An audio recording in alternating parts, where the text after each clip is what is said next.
إن الحمد لله نحمده ونصلي ونسلم على رسوله الكريم وعلى آله وأصحابه حماة الدين المتين وعلى كل من تابعهم بإحسان إلى يوم الدين.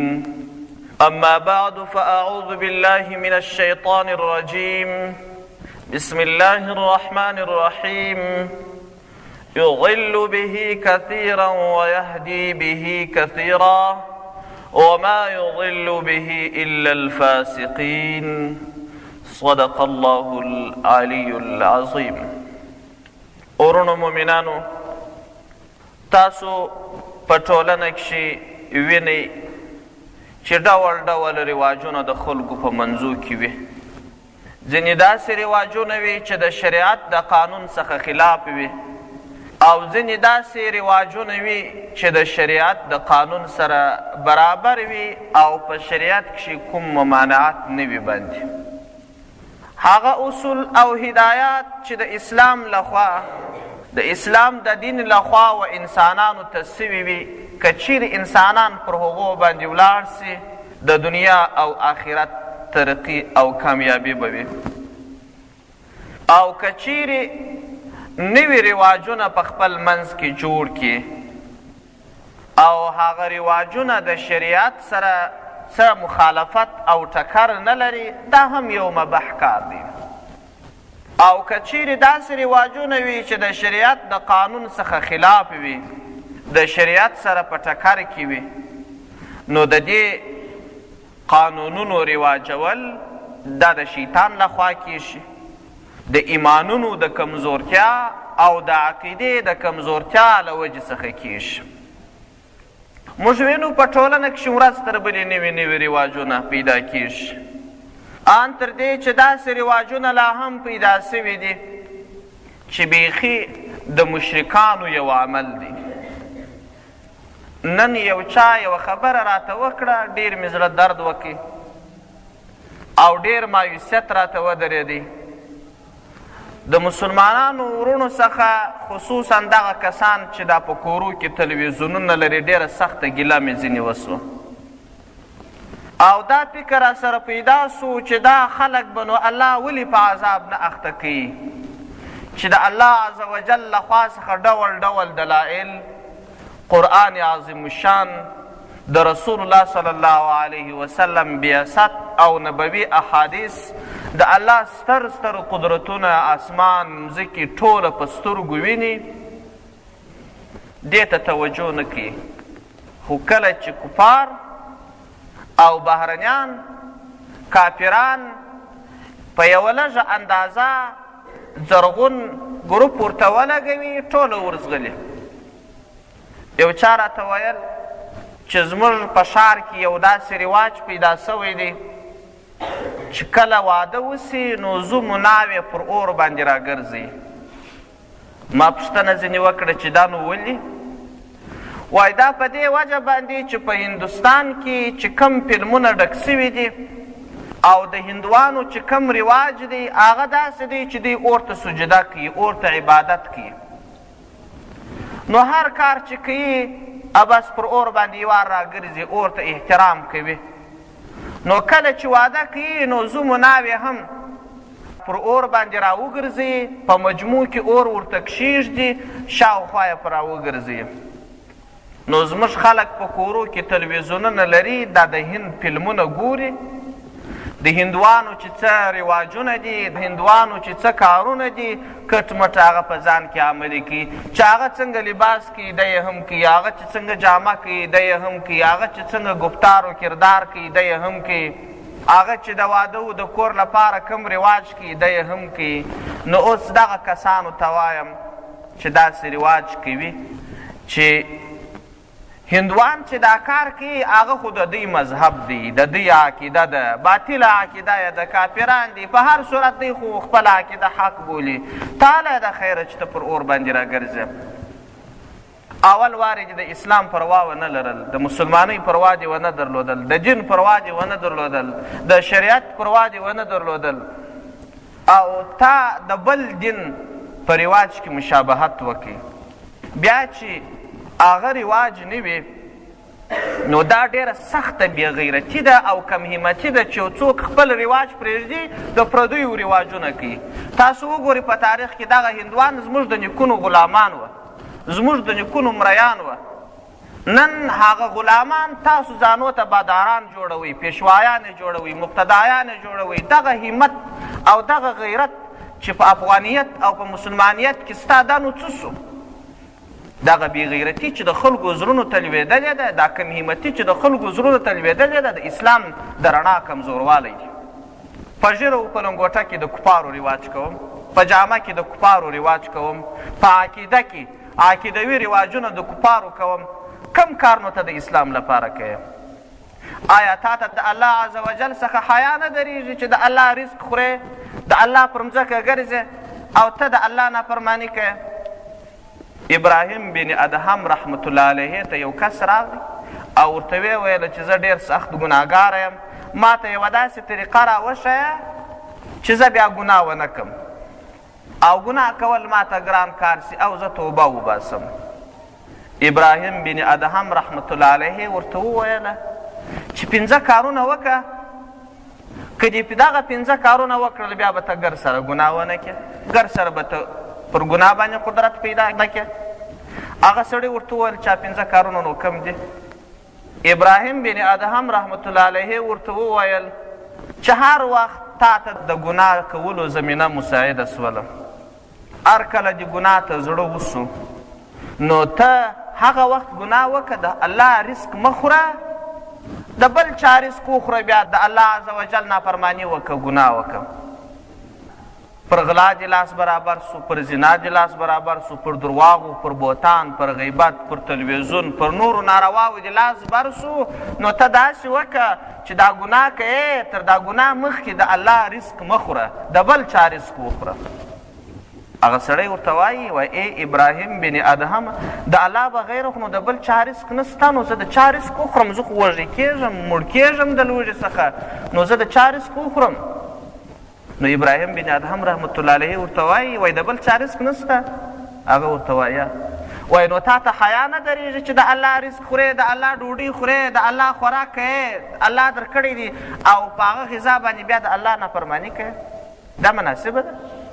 هغه سړی ورته وایه هېڅکله مناسبه نه ده چې زه دې د الله رزق روزي خورم، الله دې ما ته نعمت راکړي او زه دې د هغه نعمت په غذا باندې، په هغه قوت باندې د الله نافرماني کوم. دا خو مناسبه نه ده. نو ته ولې داسې مناسب کار کوې؟ ته ولې دونه بېغیرته جوړېږه چې د الله پر کمبله ناست یې، د الله رزق خورې او د الله نافرماني کوې؟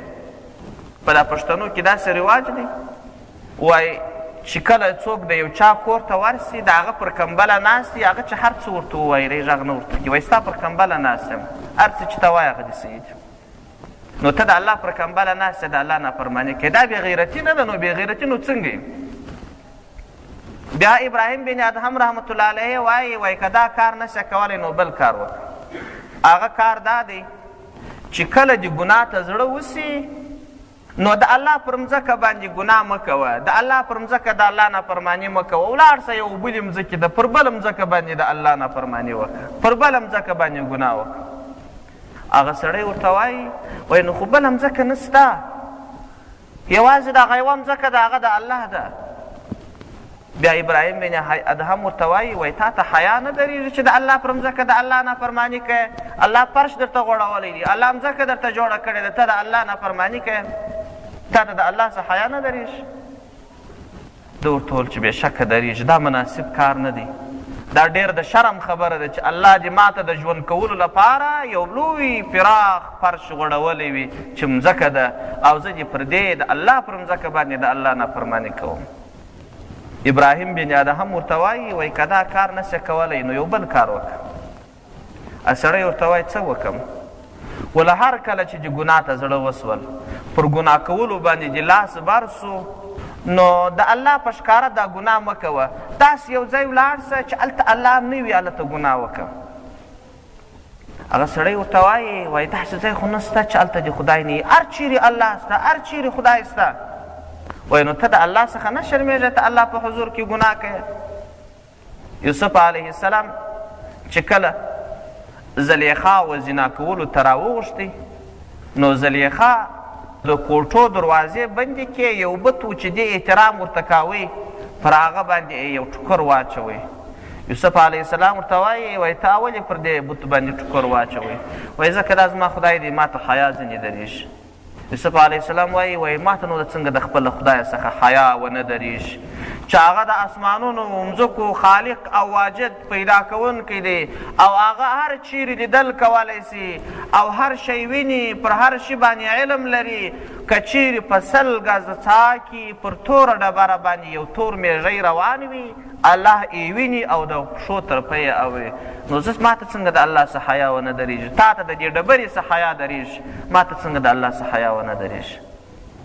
نو ابراهیم بن ادهم ورته وایي چې داسې ځای نسته چې هلته خدای نه وي.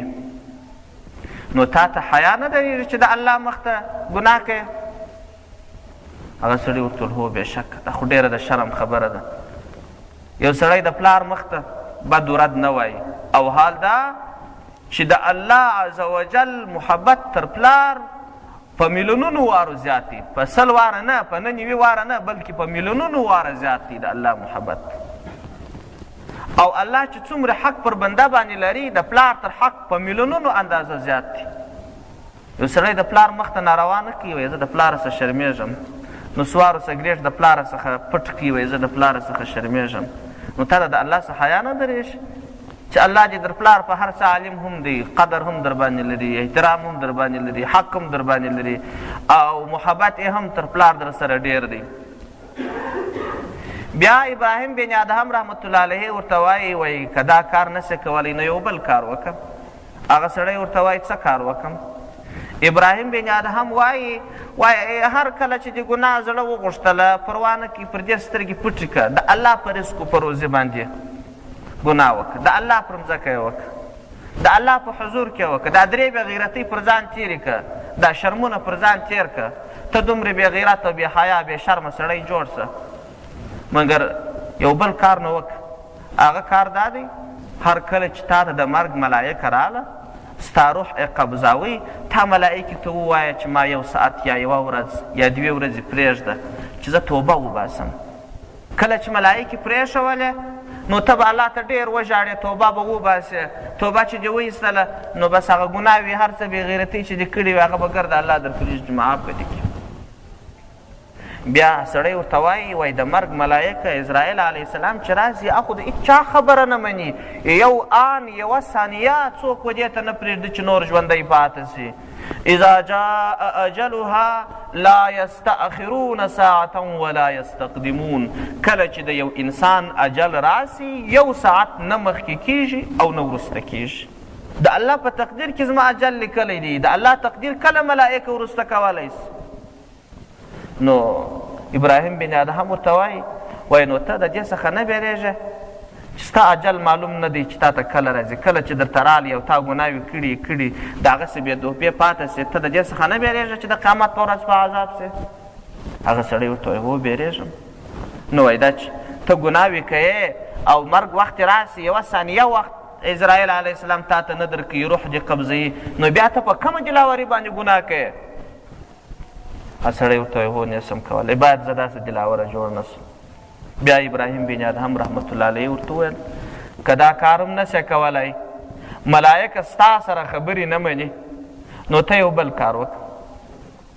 هغه کار دا دی کله چې تا ګناه وکړل د الله په رزق په روزۍ دې وکړل دا شرم دې پر ځان تېر کړي، د الله پر مځکه دې ګناه وکړل دا شرم دې پر ځان تېر کړي، او د الله په حضور کې دې وکړل او د دې پروا دې هم ونه لرله چې زما مرګ راسي د اجل ملایکه 1 ثانیه ما نه پرېږدي.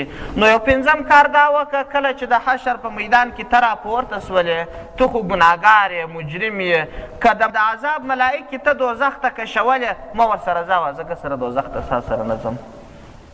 دوزخ زور غواړي، عذاب زور غواړي، دا کار وکړه، دوزخ ته مه ورسره ځه. هغه سړی ورته وایي دا به کله وسي چې د عذاب ملایکې ته دې یو څوک ووایي چې زه دوزخ ته در سره نه ځم؟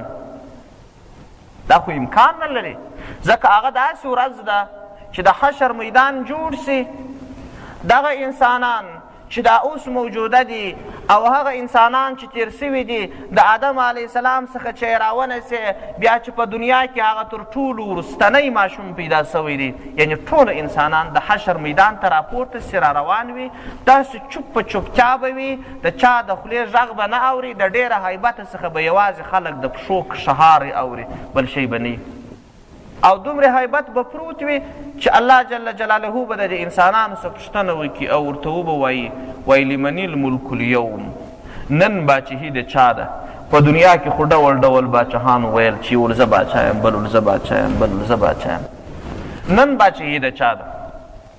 په دې انسانانو کې به باچهان ولاړ وي، په دې انسانانو کې به اولیاء ولاړ وي، علما به ولاړ وي، انبیا به ولاړ وي، ان تر دې چې د ټولو انبیاو هغه بهترین پیغمبر حضرت محمد صلی الله علیه وسلم به هم ولاړ وي. په هېڅ چا کې به دا جرأت نه وي چې فقط دغه خبر الله ته وکړي چې الله باچهي ستا ده.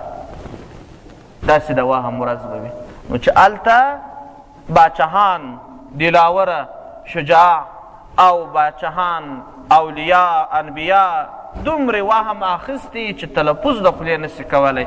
په دغه ورځ به نو کله زما سره دا جرأت دی چې ملایکې دې وایي عذاب ته راځه زه وایم یا نه درسره ځم. هغه لا څه کوي په دنیا کې د یو 2 پیسو عسکر چې تا ته ودرېږي، و یو تجار ته ودرېږي، یو غټ سړي ته ودرېږي چې راځه، هغه دا جرأت نه لري چې وایي نه درسره ځم. نو عجیبه دا ده چې تا ته ملایکه ودرېږي، کله به ته ورته ووایې چې زه نه درسره ځم. هغه سړی وایي دا خو زه نسم کولی، دا امکان نه لري چې د عذاب ملائکه دې ما ته ووایي چې راځه زه عذاب دله در کوم او زه دې ورسره ولاړ نسم. نو وایي چې داسې ده نو ستا دپاره د ګناه هېڅ لاره نسته. د الله په رزق و په روزي په غذا باندې ته ګناه کوې، د الله پر مځکه یې کوې او د الله په حضور کې یې کوې. د اجل ملائکه چې درته راسي یوه ثانیه یې نسې وروسته کولی. د حشر په میدان کې چې د عذاب ملائکه کشي ته نسې ورته ویلی چې زه نه درسره ځم، نو ته بیا په کم فکر په کم جرأت ګناه کوې؟ آیا یوه لاره شته؟ سړي ورته وویل استغفر الله لي ولکم، زما د الله عز وجل څخه د مغفرت غوښتنه ده، الله دې ما ته مغفرت وکړي او زما هغه الله ته توبه ده، زه به بیا هېڅکله ګناه ونه کړم. هغه سړی د ژوند تر پایه پورې یو صالح انسان پاته سو. دا هغه حالت دی که انسان یو لږ فکر وکړي. نو بدبختي خو دا ده چې دا ټوله شیان د انسان په موضوع کې ستا هر سړي ته دغه طریقې معلومې دي، مګر بیا هم د ګناه جرأت کوي. بیا هم په ټولنه کې داسې رواجونه پیدا کوي چې هغه د شریعت څخه خلاف وي، د کفر عقیده پکې نغښتې وي. او که چیرې سړی وجې ته وګوري چې قرآن الله جل جلاله موږ ته رالیږلی دی او دا قرآن یو داسې کتاب دی یضل به کثیرا ویهدي به کثیرا وما یضل به الا الفاسقین. قرآن یو داسې کتاب دی چې په دې کتاب سره ډېر خلک ګمراهان کیږي او ډېر خلک د هدایت لاره په پیدا کوي او په دې قرآن باندې یوازې فاسق انسانان ګمراهان کیږي. هغه فاسقان دي چې د قرآن اصول نه مني، هغه په دې قرآن سره ګمراهان کیږي. دې ته ولې سړی نه ګوري؟ تاسو وګورئ زموږ په ټولنه کې یو رواج شته، هغه رواج دا دی چې د شریعت سره ټکر نه دی. کله چې یو څوک د حج څخه راسي خلک یې میلمستیا کوي. دا یو مباح کار دی، پر دې باندې شرعي هېڅ مخالفت نشته. یو سړی ډېر په اوږده سفر تللی، کله چې راسي میلمستیا یې کوي. یو سړی د بنده سره خلاصه وي میلمستیا یې کوي. یو سړی د علم څخه فارغه سوی لنګوټه یې تړلې خلک یې میلمستیا کوي. دا یو داسې رواج دی چې په شریعت کې هېڅ مخالفت نشته. نو دغه کوروالا چې کله دا میلمستیا کوي نو د ده یو خصوصي میلمه وي او نور ځینې د کلي کې نور خلک هم میلمانه کوي. د ده دغه د کلي کې نورو میلمستیا چې ده کړې ده، د یوازې د خپل خاص خصوصي میلمه لپاره کړې ده. او خصوصي میلمه یې هغه بندي دی یا هغه حاجي دی یا هغه مسافر دی. او قانون داسې دی، رواج داسې دی چې کله یو سړی میلمستیا وکړي د دا خصوصي میلمه دپاره تر دغه خصوصي میلمه مخکې هم خلک راځي، دا د کلي کې لورې خلک وروسته هم راځي. دا خصوصي میلمه یې طبعا رواجا په منځ کې وي.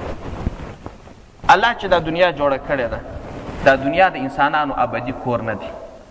لکه ته چې د یو چا کور ته ورسې هغه تا میلمه کړي ته هلته فقط ډوډۍ خورې یو ګړی مجلس کوې بېرته راځې ته نه سې پاڅېدلی هغه ستا کور نه دی ته هلته میاشتې و کلونه نه سې تېرولی هغه تا نه پرېږدي دې ته دا مځکه د الله کور دی دغه انسانان چې راویستلي دي د میلمستیا لپاره په دې ټولو انسانانو کې د الله خصوصي میلمه حضرت محمد صلی الله علیه وسلم دی تر حضرت محمد صلی الله علیه وسلم مخکې هم میلمانه دې مځکې ته راغلي دي بېرته تللي تر حضرت محمد صلی الله علیه وسلم وروسته هم میلمانه راغلي دي هغه هم تللي دي قرآن یو داسې کتاب دی چې الله جل جلاله خپل دغه خصوصي میلمه ته یو عظیم نعمت ورکړی دی یو عظیم پیغام دی یو عظیمه او بهترینه تحفه ده نو داس عظیمه تحفه چې الله د ټوله بشریت یو خاص چاته یو خاصه تحفه ورکړي ستا په لاس کې د ستا په کور کې د ته نو بیا ولې د هندوانو رواجونه پر ځان تطبیقوې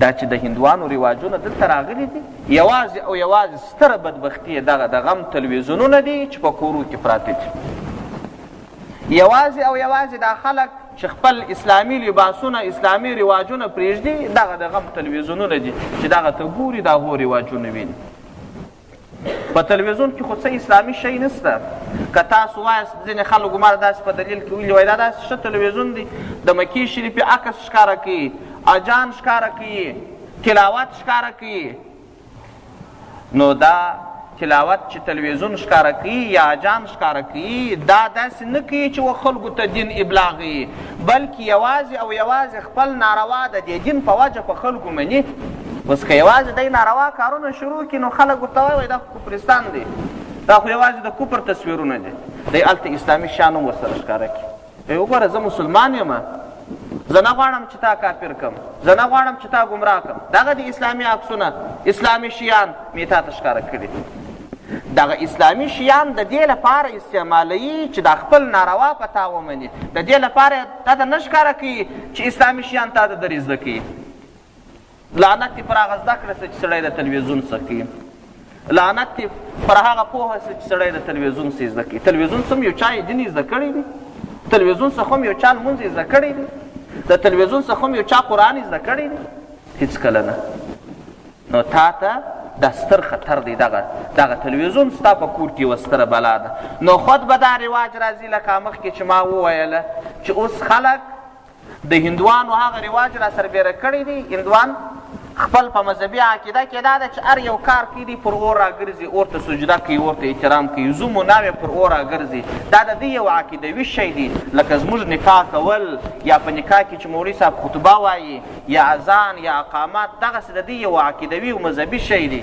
زموږ خلکو هم وایي دا شی شروع کړی دی دا مې نن اورېدلی نو دا ډېره د افسوس خبره ده دا هم د دغه تلویزیون د بدبختۍ څخه دا شی دلته راغلی دی نو سبا به خود زموږ ښځې د هندوانو جامې اغوندي نوي الکان چې مو راپورته کېږي خود به د هندوانو لباسونه کوي خود به د هندوانو په ډول ځان جوړوي موږ خو په دې ونه توانېدو لکه زموږ پلارو نیکونو چې کړي وه چې هندوان مو د ځان غلامان جوړ کړي وه په دې ونه توانېدلو چې دا خپل دین تر هغو ورسوو تاسو په ګرد هندوستان کې یو ځای ووینئ چې یو هندو قرآن ویلی یو هندو چې د مسلمانانو اذان کړي یو هندو چې د مسلمانانو اقامت کړي ته تر هندو ډېر بې غیرته یې چې د هغه ستا کار نه کوي ته د هغه کار کوې آیا تا د پلار او د نیکه ننګ و غیرت چې هغه د اسلام د دین لپاره د وطن لپاره هر څه کړي و هغه دې پرېښوي نو دا د افسوس خبره ده ته قرآن لرې ته د یو داسې چا امتي یې چې هغه په ټوله مځکه کې د ټوله بشریت یو عزتمن انسان دی چې حضرت محمد صلی الله علیه وسلم دی تا ته دا افتخار در په برخه دی ته ځان داسې مه جوړوه چې ته ځې د پردیو کفارو دوزخیانو لعنتیانو ګوډاګیتوب کوې حضرت محمد صلی الله علیه وسلم ستا شفاعت کی هغه تا ته لاره د هدایت ښوولې ده حضرت محمد صلی الله علیه وسلم هغه پیغمبر دی چې الله جل جلاله د ده په قرن کې د ده په زمانه کې چې کم مسلمانان راپورته کړي دي هغه تر ټولو مسلمانانو بهتر دي د حضرت رسول اکرم صلی الله علیه وسلم په زمانه کې داسې کسان راپورته سوي وه لکه ابو بکر رضی الله عنه لکه عمر رضی الله عنه لکه عثمان رضی الله عنه لکه علی رضی الله عنه لکه سعد بن معاذ رضی الله عنه او دې ته ورته داسې غټ غټ صحابه کرام چې په دنیا کې د جنت زیری باندې سوی دی. تو خو که چیرې ټول عمر و الله ته پر سجده پرېوځې والله که د جنت زیری در باندې وسي. هغو ته الله دومرې لوړ مقام ورکړی و چې د جنت زیری په دنیا کې وله ورکړی و. ته د یو داسې چا امتي یې، ستا یو داسې لارښود دی چې د هغه د زمانې مسلمانان دومرې د لوړې مرتبې خاوندان و.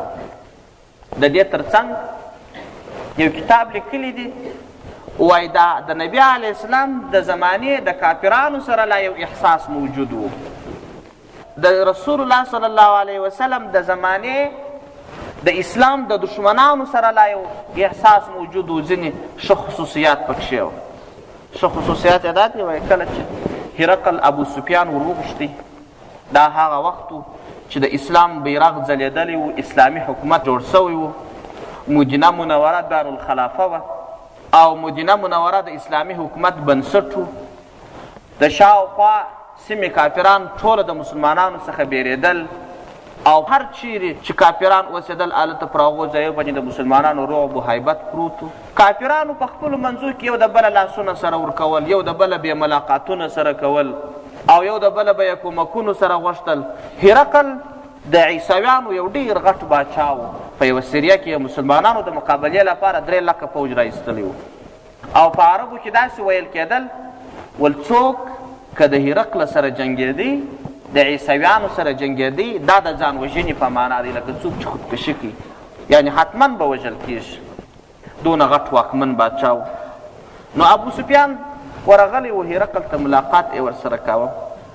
نو هرقل څو پوښتنې جن وکړلې. هرقل هم پوه معلومات یې درلودی. ابو سفیان ته یې وویله چې په تاسو کې پیغمبر پیدا سوی دی، د پیغمبري دعوه یې کړې ده. د پیغمبر لپاره خو څو خصوصیات وي، دا په دې کې سته او که نسته؟ ابو سفیان ورته وایي، وایي د پیغمبر کم خصوصیات دي؟ وایي د پیغمبر دا خصوصیات دي چې اول وارې به دی په یو ډېره شریفه او عزتمنه کورنۍ کې زیږي. دوهم خصوصیت یې دا دی چې پیغمبر په ټول عمر درواغ نه وایي، رښتینولي لري.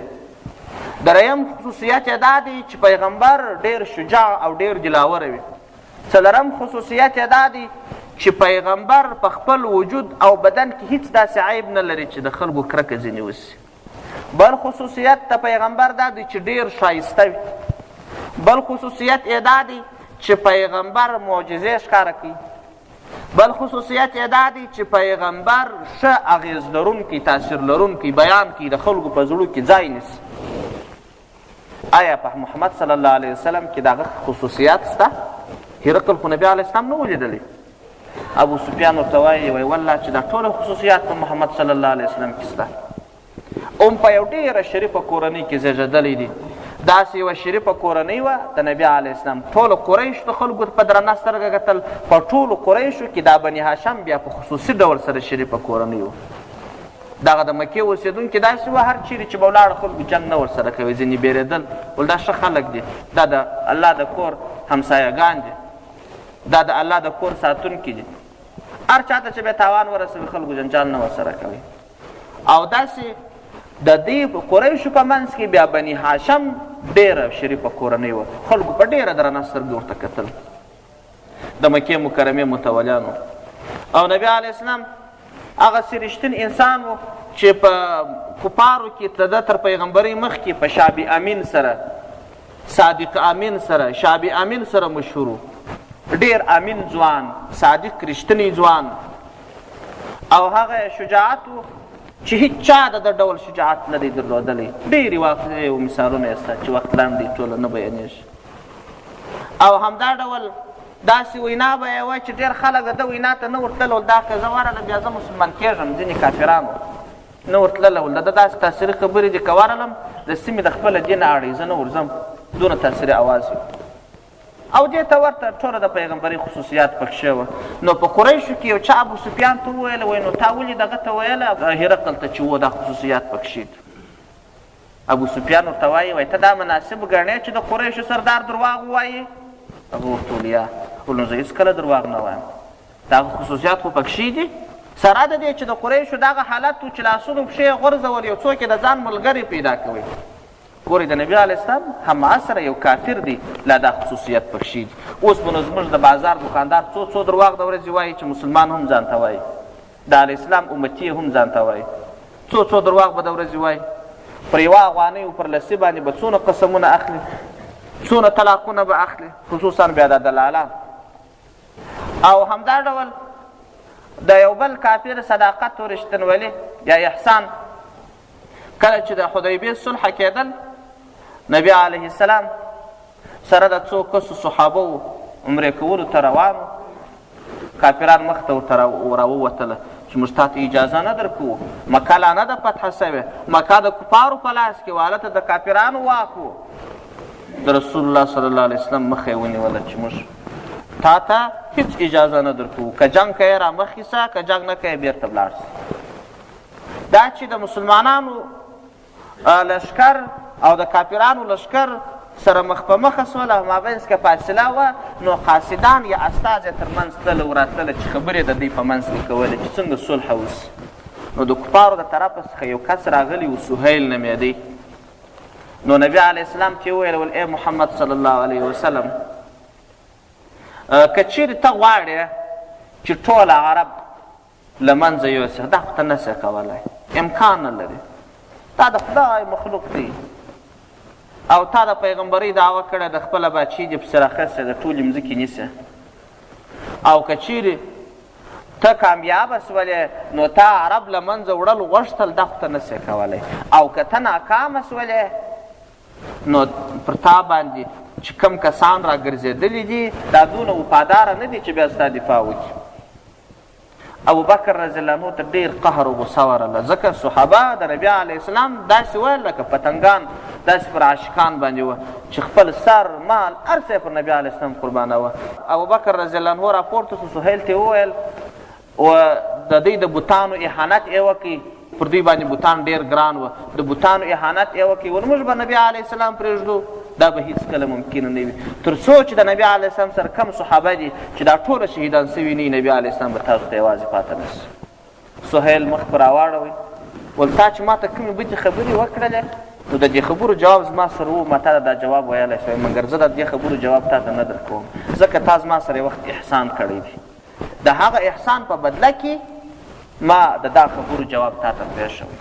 هغه خبرې نو د دوی پر مذهب باندې ښکنځل وه، دا د نبي علیه السلام د زمانې یو کافر و، د احساس ورسره و. اوس به نو راسو موږ او تاسو په ګریوانونو کې وګورو د چا احسان مو منلی دی، ځکه چې د الله احسان مو نه دی منلی، د الله نعمتونه الله راکوي، الله ډوډۍ و رزق و روزي راکوي، د الله پر کمبله ناست یو د الله نافرمانۍ کوو، د الله احسان مو نه دی منلی، د خلکو احسان به چیرې ومنو. نو ته د یو داسې پیغمبر امتي داسې لارښود او رهنما لرې چې د هغې د زمانې د کفارو سره داسې خصوصیات ورسره وه چې نن یې ستا مسلمانان نه لري، نو ته بیا ولې په هندوانو پسې ځغلې، ته ولې پر نورو بدو لارو پسې ځغلې. نو پر دې موضوع باندې خبرې خورا زیاتې دي، ناوخته سو، څو دقیقې لا تېرې سوې. الله دې موږ او تاسو ته توفیق را نصیب کړي چې پر صحیح لاره باندې ولاړ سو. وآخر دعوانا ان الحمد لله رب العالمین.